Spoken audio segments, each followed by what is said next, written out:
Watching Man United lose points to Brentford, I love that. I really can't say how much I enjoyed watching that. Yeah.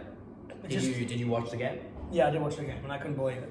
I honestly thought I was watching like a fake game. I thought it was a dream. Yes, I thought I was like one of those like Pez, like you know, when you got watch the highlights like recently after a game. Yeah. They have all those like Pez videos of people like playing on that. Yeah. I legit thought I was watching one of those. I was like, this can't be real.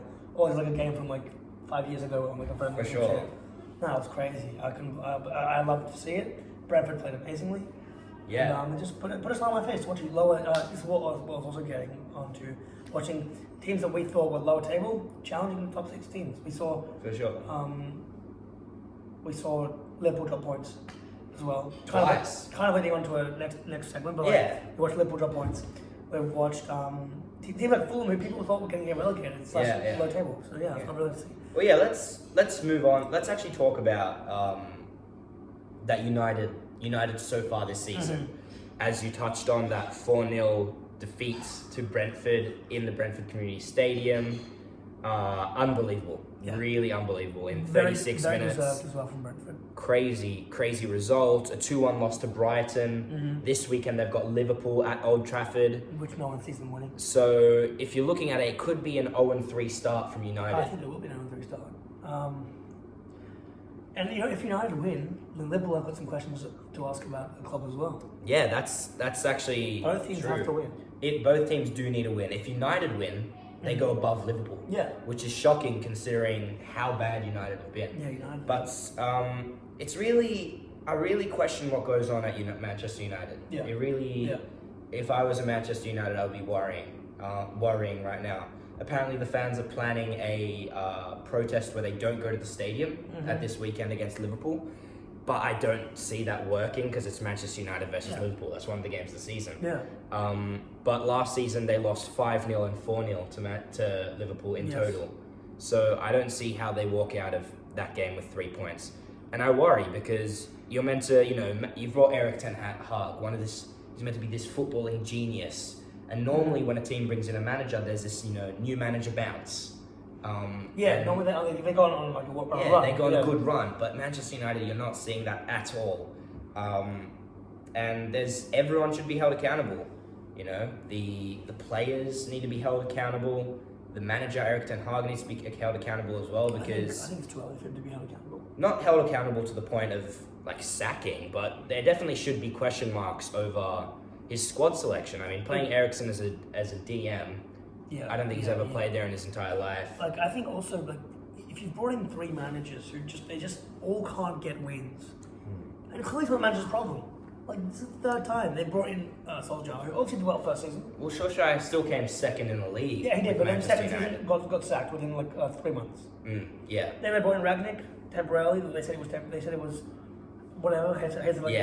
Be managed or be mentored by Ten Hag, whatever it is. Yeah. Absolute mess. Yeah. There was no faith in Ragnick whatsoever. He got so much shit. Didn't get results either. Didn't even make top 6. Yeah. And I got Ten Hag, you haven't won again. Haven't got a single point. But Ragnick came just 6th. They haven't even scored a goal yet. They scored 1. They scored 1 against Brighton. That's an own goal. True. That's not their That goal. is funny to think about. I think largely it comes down to the players. And the thing is, for me, United can learn a lot from Arsenal. Yeah. Arsenal last season were in a very similar situation. You came 8th 2 seasons ago. We came 8th. So Arteta came in the middle of the season. Yep. Over Unai Emery. Yeah. He came in 2019-2020 season. That season we finished 8th. Yeah. The 2020-2021 season we finished 8th again. And then the 2021-2022 season, which was last year, we finished 5th. Yeah, there were already moments about Arteta out by the end of the 2019. For sure. Yeah, and at the end of the start of last season, we started very similarly. We lost to Brentford as well. We did lose to City and Chelsea, who are harder opponents than Brighton. But we really trusted our manager and we held players accountable. We got rid of the players Arteta got rid of the players that he didn't want in the club. Aubameyang, he thinks his work ethic isn't good enough. He got rid of him. Kolasinac he got rid of as well. Kolasinac, Mesut Ozil, David Luiz, Socrates. Rob Holding's still on the squad, but so many players. Xhaka. He's still playing. Xhaka's been playing very well recently. But there's loads of players that got kicked out of Arsenal because Arteta didn't like it, and the board backed Arteta, and they gave him. You finished 8th 2 years in a row, and then 5th. we're still going to give you a long-term contract. And that's what they did. And that's what I think United can learn from Arsenal, because Erik ten Hag is clearly a good manager. He's clearly a smart guy, and he's got a way that he wants to play. He just needs to fit that in. But there needs to be a system of accountability for the players. It's not possible that Rashford can score.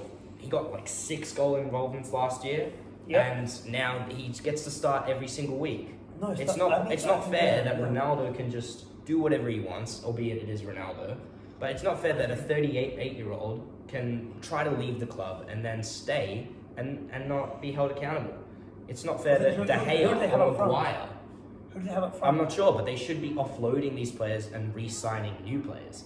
And I think that's something that they can learn from Arsenal. Get rid of Ronaldo ASAP, in my opinion. Yeah, I agree.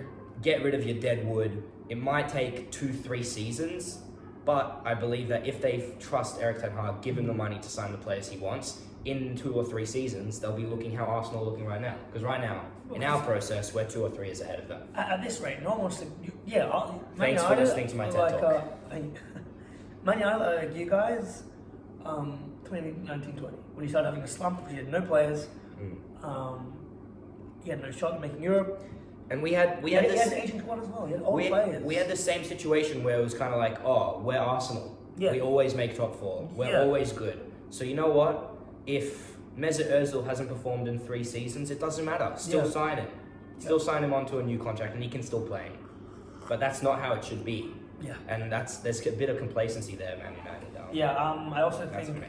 that it will take a long time. But I think that with Man United, the problem is that you guys had a really old squad. Yeah. When that happened. Now you have the youngest squad in the league. I think, or one of maybe last year definitely. Last year, I'm not sure about this year, but because there's only been 2 games. But last season we had the youngest squad in the league. And look at Man United. They still got a relatively young squad. Yeah. It's not that old. Actually, you got De Gea, you got Ronaldo, but they have played like Elanga playing as well. And Perfect Sandro, we're young. But even if they don't have those young personnel now, they could still take a season or even 2 to get rid of your old players. Get rid of Juan Mata. Yeah. Get rid of De Gea. Jesus, Get rid of Luke Shaw. Get rid of Maguire. And bring in new players. Taking money away from the club, with expensive wages. For sure. Not performing.